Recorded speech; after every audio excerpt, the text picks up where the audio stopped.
Who are we? We are Bex. What are we doing? We are conducting an introspective self-observation study.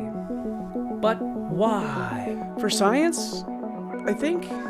Is one of us more Bex than the other? Well, probably me, because you're not real. So, I think. What?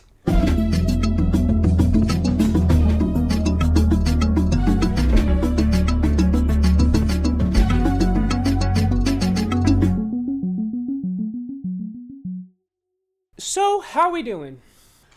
I'm good. I think. Are you sure? No.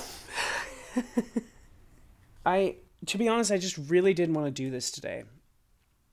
I think that's what's tripping me up. Is like, I'm not in the mood for this. And I'm wondering if it's like a bad thing to do this when I'm not in the mood for it, or if it's better for me to do it when I'm in a bad mood. What's got you in a bad mood, old pal? The same reason everyone is, I'm just exhausted. The work is a lot, and it's like not even just work. It's like the fact that I have to have a job, right? Like I wish I didn't have to have a job. I wish that I didn't have to like do a lot of things. There are a lot of things. There are a lot of expectations in this world that I would be a lot more willing to live up to, if the world wasn't so shitty. If the systems weren't so bad, I feel like I'd have a lot more positive energy about the shit I don't want to do. But, and to give you an example, like when I'm at home, when I have to do housework, I know that if I tidy up, if I keep the kitchen as clean as I can, if I try to get on top of the laundry, if I clean the litter boxes, if I do these things, it's going to make my partner feel marginally better. It's going to make our lives, both of us, it's going to make both of our lives marginally better. And I think that motivation is wonderful. But if my partner was actively taking advantage of my labor and never did anything, and then also took a little bit of my money every time I made any money, and then anytime I asked for help, told me that I need to just pull myself up from my bootstraps, and that I shouldn't have any rights, and that I'm not really a trans person, I'm just a boy who thinks that he's a girl, and all these things. They did all that stuff, and then they still expected me to do the dishes. Where's my fucking motivation? Honestly, you ate with that. Who's that? Okay. So, my therapist thinks that I need to be more positive in my thinking. And frankly, she has concerns about this and whether or not you're good for me. So, we're going to try her out and see if she helps. That was like poetry. That was amazing. We're just trying her out. Wait, can she make statements? Yes, but she also can't ask questions. So it's even. We got question Bex and positivity Bex. That was really well said. Thank you. So why is your therapist worried about us? Well, one of the reasons is because I can't stop thinking about you. I literally can't stop. The reason she's here is because at least she'll break my thinking up. Because all I can think about is what you're going to ask me and what I actually think about it. And all I think about all day is just like myself. I'm just examining myself. You don't stay here. That's the problem. You don't stay here. You follow me around. I don't know how to shut you up when we're not doing this. Would you say that I'm haunting you? Yeah. Yes, I would. I would say that. I would definitely say that you are haunting me. And I have to believe that it will go away, that eventually it'll get better, right? I mean, we're only 3 sessions into this, and I'm frankly already regretting it. Why? Because I already think too much. And I'm wondering if this is just like some sort of way for me to, it's like an excuse for me to overthink. It's like my brain was looking for an excuse to just be obsessed with itself. How does that make you feel? Oh, fuck you. Honestly, fuck you. And fuck you too. Because honestly, like I don't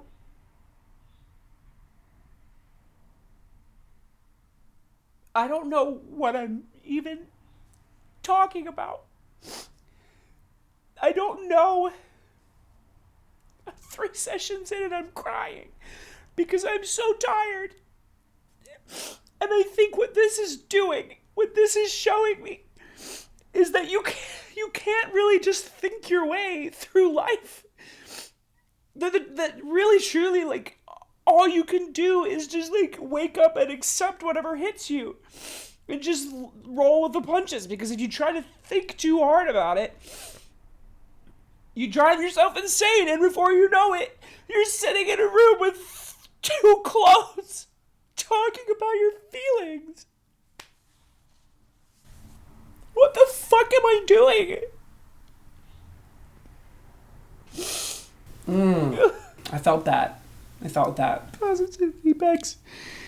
I hate you so much. Oh, God. Why do you hate positivity, Bex? Because she's so fake. Because this right here, this is the real me, right? I'm a mess. And she represents me avoiding the mess. She represents everyone in my life that refuses to see how bad things are. That refuses to accept that the world is really shitty and that we should be doing something about it. Everyone in the fucking world is just like hers. They're just walking around blindly positive, like positivity zombies that don't have any kind of fucking care or... You don't think positivity Bex cares? I mean, she cares as much as I let her. She's a figment of my imagination. So are you. She's a construct. She's an illustration of how I should be thinking, of how positive thinking can help me from feeling the way I feel right now. How can positivity, Bex, help you? I don't know. How is any of this helping me? Well, why don't we just break this down to sensations, right? What are you feeling right now? I'm feeling exhaustion. I'm feeling that woman's heels. Okay. Wow. Right now I'm feeling envy for that woman. And her heels. Where's she going right now, you know? What is she doing? She's all dolled up and probably going to work. She looks really pretty for work, though. I imagine. I didn't see her. Okay, what else are you feeling? I'm feeling confusion. Exhaustion. I think I said that already. I'm feeling oddly not hungry. I'm not hungry at all right now, which is weird. I'm usually really hungry during these things. I'm feeling futile. What does that mean? You know, like futile. Like I'm feeling whenever I sit and think about my thoughts, you know, sit with my thoughts like this. Whenever I sit with my thoughts like this, I often return to the idea that I'm often focused on my choices. I'm focused on like, what am I choosing to do every day? And how is that impacting who I am as a person? How is that impacting other people as well and who they are? And I try really hard to just focus on each decision, each choice, as they come. But what often happens is that I'm focused on the last like 10 choices I made, and I'm examining whether that's on a good trajectory, whether that's putting me where I want to go. And like, for example, I'm trying to get back into being a vegan. I was a vegan for a little while and I gave it up for the pandemic because I was bored, and now I'm now I'm trying to get back into it because it felt good. I remember it felt really good. And but this time I'm not doing it to feel better. I'm doing it because it just feels the meat industry is icky, and it's more of an ethical decision. So because it's an ethical choice, because I'm doing it for ethical reasons, I'm not doing it like it's less about, so because I'm doing it for ethical reasons rather than as like a diet, a strict just like changing my diet, it's less about, this is my identity and this is who I am, and like it's less focused on the diet as a whole, and it's more just focused on each individual meal choice. What am I going to eat for this? I'm hungry. What do I want to eat? And what is the most ethical thing for me to eat right now? And that has been nice, right? But because of that, then I start examining the actual choice just to be vegan and whether it even matters, whether it's even going to make any fucking difference, whether I'm just doing it to make myself feel better. And it's like recycling, like 90% of recycling or something isn't even like actually recycled, but like you should still do it because it probably is getting recycled. Some of it's going to get recycled. It's terrifying to think that everything I think I'm doing for good reasons is bullshit, is just a complete waste of time. So I'm a little freaked out on that regard. I'm a little freaked out about the fact that I'm a little freaked out. Oh, so yeah, I'm feeling a little bit of like depression in the sense of like, I just don't feel.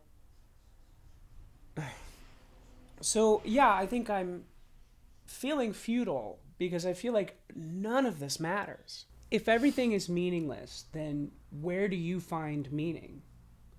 I guess you find meaning in the things. I don't know. My brain says, well, you find meaning in the things that matter to you, right? You find meaning in the things that bring you joy and that feel like they matter, I guess. But my gut is telling me it really doesn't. Let me back up.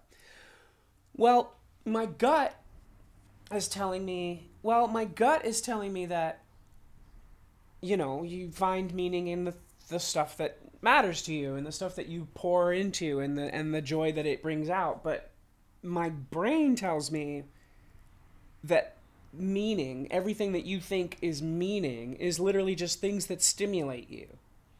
We're basically just creatures who react to stimuli, who have evolved to be smart enough to seek out the right stimulation.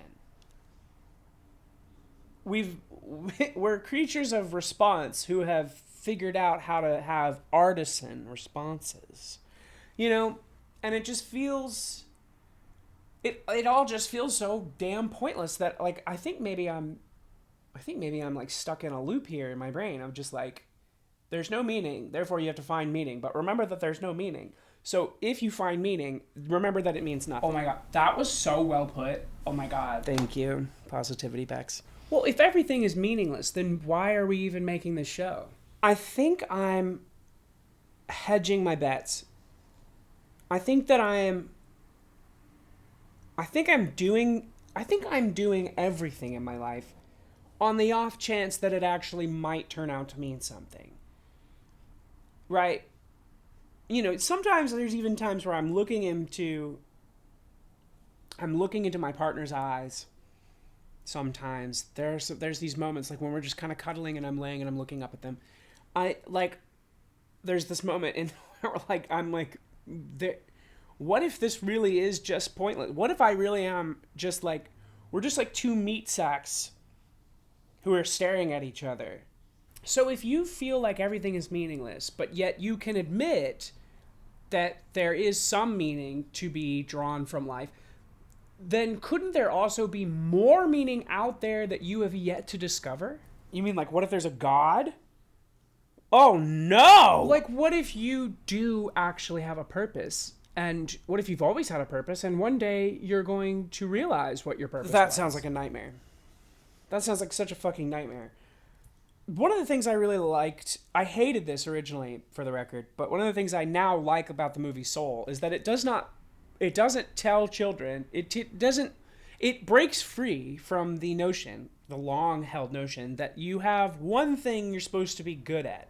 You do that, and everybody has that thing that they're meant to do. And the movie Soul, I think, does a really good job of pointing out that, like, you just get a spark. It's not that you can only do one thing. It's that, like, you get a spark to do something. And everybody has a spark. And that spark leads to all the things that you want to do and that you think. And I'm especially dealing with that kind of thing right now in my career, because I don't want to say that I'm giving up music, but there's definitely a shift happening in my career where I'm not really making a lot of music, and I don't feel like a film composer anymore. I don't feel like that's what I'm meant to do, because I'm not meant to do anything. I'm meant to just be Bex. So if I found out that in fact my purpose was to score films and this is where I'm at, that's devastating. Because then I have to admit that I failed at my purpose. If there is purpose, if there is just, you're born with purpose, then that would also mean that you can fail at achieving your purpose. And that's horrible. Or, even worse, is that it could mean that you can't get out of your purpose, that you are stuck on a path. You essentially have no autonomy, even though you have the illusion of autonomy. If everybody has a purpose, then then there's even less purpose. There's even less meaning to any of this, because none of us are even in control of any of it. So that sounds awful. Do you think that you're a failure as a musician? Oh, I mean, that might need to be a whole session, if I'm being honest. We might just need to do a whole session about my music, because that is just a thick web of emotions there. What I will say is that I have had to force myself to think positively about my career in music, in the sense that I've had to sort of tell myself how lucky I am repeatedly. I've had to constantly remind myself that I'm lucky to have had what I had. I am lucky to have experienced the level of success that I did experience. And that maybe that was all it was meant to be. And if it was, there's some beauty in that, don't you think? That's beautiful. Aww. But I mean, if you ask me, if you ask me after a few drinks, I'll tell you, I failed. I failed miserably. I didn't chase it nearly as hard as I probably should have. I was incredibly prideful, or what's the word? I definitely assumed that I was more successful than I actually was, and therefore didn't put in a lot of work towards it. And I wasn't that easy to work with. And the music that I delivered isn't really as good as I probably thought it was, and that I probably still think it is. Just in the same way that I think these videos are bad, probably, but to me they're good, and I'm enjoying doing that. I don't know. And honestly, I'm terrified that I'm going to feel the same way about this as I do about my music now. Because I feel very similarly to these videos that I did about my music in the past. I was so proud of them. And anything that I touched, I thought was gold. And I'm a little more honest now. I know I put out a couple of bad videos. I'll admit it. You got me. You got me. But I am really scared that I'm just like not meant to be creative. I'm really scared that like at some point in my early life I gaslit myself into thinking that I had talent and that I'm a creative mind when I'm actually not. And I just never developed the logistical mind, the logical mind that I was supposed to have. And I never learned computer engineering or whatever the fuck I was probably supposed to learn. And now we have one less rocket scientist out there because my dumbass chose to do music instead of literally anything else that is useful. Positivity, Bex. Do you think Bex is a failure? Absolutely not. No, I think Bex has a deep, deep beauty about her that goes way beyond any talent that she could ever have. I think that she has a certain magic that she can use to brighten any room, that she can use to bring joy to so many people without really even having to try. And I think that just the fact that she's doing this shows how much she cares about not only herself, but about the world. And I think that's really beautiful. I think you're beautiful. I really do. What the fuck am I even doing? This is so weird. I have a hard time believing it coming from me, I have a hard time believing it from anybody. When anybody tells me that I'm special, when anybody tells me that I'm beautiful and that I'm good, I have a hard time believing it. A really hard time, and here I am with someone whose whole job it is to tell me that I'm okay. And I'm not listening. I don't believe you. Because you're me. Because you're both me. And I'm full of shit. What if this week, leading up to the next session, instead of carrying me around with you, you carry her around with you? I guess I could try it. You're probably just gonna make me more mad than she does. Anything else you want to talk about today? No, I want to be done. No. This sucked.